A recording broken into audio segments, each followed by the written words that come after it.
What's up, guys? So ASTA is less than a week out, and I couldn't be more excited. Huge event, growing every year, so that's what we want, right? We want these kick-ass big training events that are just out of control good. One of the themes that keeps coming up in a couple of the groups is I'm looking for an A tech, I'm looking for whatever alphabet tech it is. Where do you find them? Well, what's a good tech? Let's start there. What defines a good tech to you? Is it somebody who's going to bang out a ton of hours? It's someone who's going to diagnose everything through the door? Because you kind of get one or the other. You can blend it. You can definitely have a mix. If you're fortunate enough to have a couple guys that can diagnose really effectively, then you can definitely have a blend. Diagnostician is not necessarily a good tech. A good tech is not necessarily a good diagnostician. I think, we're getting to a point in the industry where everyone's got to be pretty varied, but they've got to have a concentration somewhere. But what is that defining factor for you? What is your need that you need to fill? What's the hole you need to patch up? Does it require skills? The skills can be taught. Skills can be learned. That's why we go to events like ASTA and Vision and Apex and STX, and I can keep going. How do you teach drive? How do you teach vision? I think it's really important that we understand that what's going to make somebody work in one shop doesn't necessarily apply to all shops. You've got to have somebody that shares the same drive, the same motivations, and the same vision that you do to effectively fill a hole in your shop. All organizations have holes in them. All organizations can always do a little bit better with one more whatever, one more body, one more car, pick it. But if that person isn't the right fit, then it's not going to work, and it's probably going to sow a lot of chaos and other ill feeling. We've dealt with that. We've gotten a couple guys in that technically were pretty good. They didn't share the vision. Their motivations were different. They weren't interested in serving the client to a really high standard as their primary motivator. That was in there somewhere. They wanted money. They wanted this, they wanted that, they wanted whatever it was, but it wasn't aligned with what we wanted and what we needed. That's the biggest part, I think, of onboarding somebody and hiring somebody and then retaining them is the goals and the vision has to be aligned, right? People are adaptable, but some people are unwilling to adapt to things they don't believe in or they don't agree with, and that's totally normal. We don't like being uncomfortable. Growth is uncomfortable, but there's different kinds of discomfort. If you walk into work, you have a culture where everyone gets blamed for everything and there's no actual resolution. Shit, I don't want to work there. Being able to be autonomous in the shop is huge. Being able to have the autonomy to screw up and then understand why something got screwed up and what needs to happen to fix it, that's huge. Can't replace that. A culture of accountability, and I talk a lot about culture because it's something that's I think it gets discounted a lot.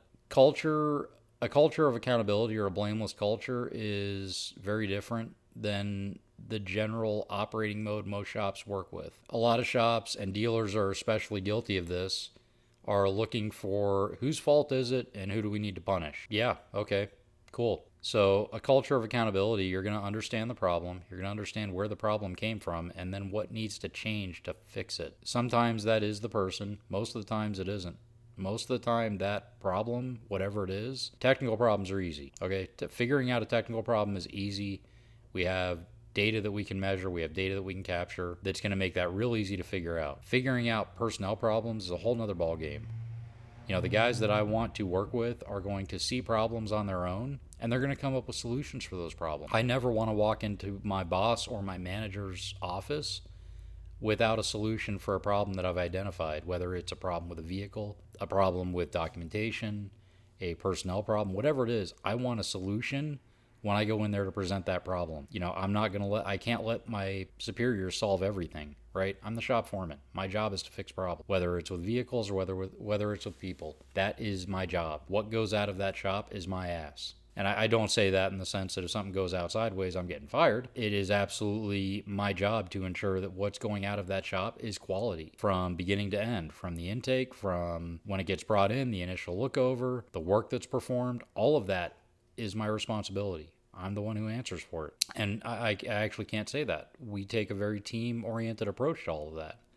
I still take it personally. If something doesn't go out correctly, I take that personally. I want people that share that same mentality. I want people that are going to look at a problem and be able to, take one of their own comebacks. For instance, we don't have a lot. I will say that. We have a very, very low comeback rate. But if there is something that comes back because it wasn't done correctly, I want to be able to give it to the technician that did it and not have to worry that he's going to try and hide something or cover something up, that he's going to admit, okay, this is what went wrong. This is where it went wrong. This is what I did. This is what I didn't do, or whatever it is. But empirically be able to look at the problem objectively, understand what, why, how, and where, and then what needs to happen to not let it happen again. Do we need to make a policy change? Do we need to make a part supplier change? Do we need to make a procedural change? What needs to happen? Redundancy is something that's very big. Multiple step processes can be frustrating, but they exist for a reason. If you put more than 2 eyes on a vehicle, chances are if something's not right, it's going to get caught. I've worked with a lot of guys that will ship everything. They don't care. They're looking at the paycheck. I don't want that for the shop. I don't want that for my client. I don't want to ever blindside somebody or let them be surprised by something. If we have a check engine light on for 6 different things and we fix 3 of them, the light's coming back on. That should be documented. That should be well known. The client should know that. A good tech is probably going to do that. Doesn't matter if it's a tire buster or a drivability guy. A good tech is going to do that. How do you define alphabet techs? Is an A tech the guy who does everything? B tech's the guy who does all the chassis stuff? C tech is a lube tech? I mean, how do you define that? There's no real clear metric there, right?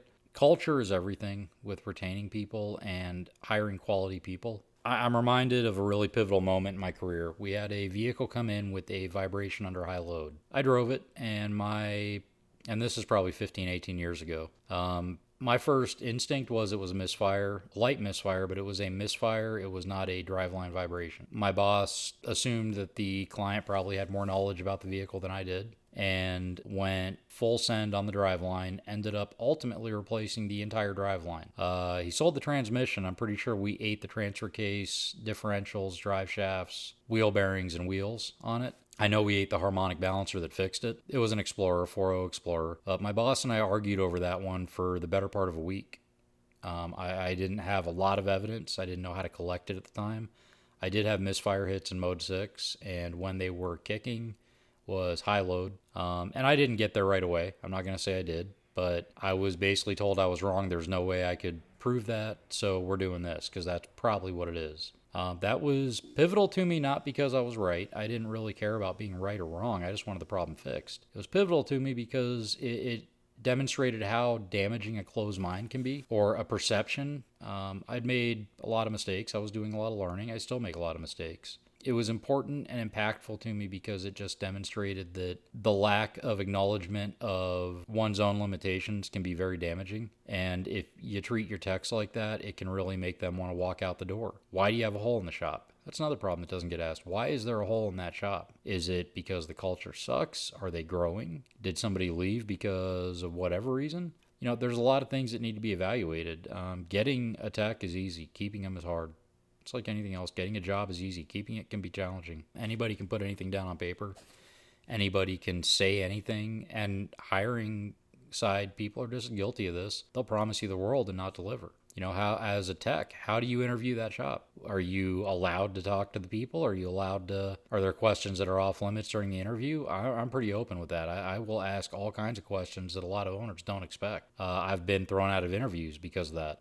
Guys putting me on flat rate, I want to see the books. I want to see what the billed hours are out of that shop. If a guy is telling me I'm on salary and I'm expected to work 50, 60 hours a week, okay, do you have the work to support that? Are you going to accommodate me and compensate me properly for that? I think those are fair questions. You work when we're open. We're open 7 to 6, Monday through Saturday. No. I have a personal life too. How many years have we accepted that though? I accepted it for about 22 years. And that was, not that long. But actually, yeah, about that long. It was just normal.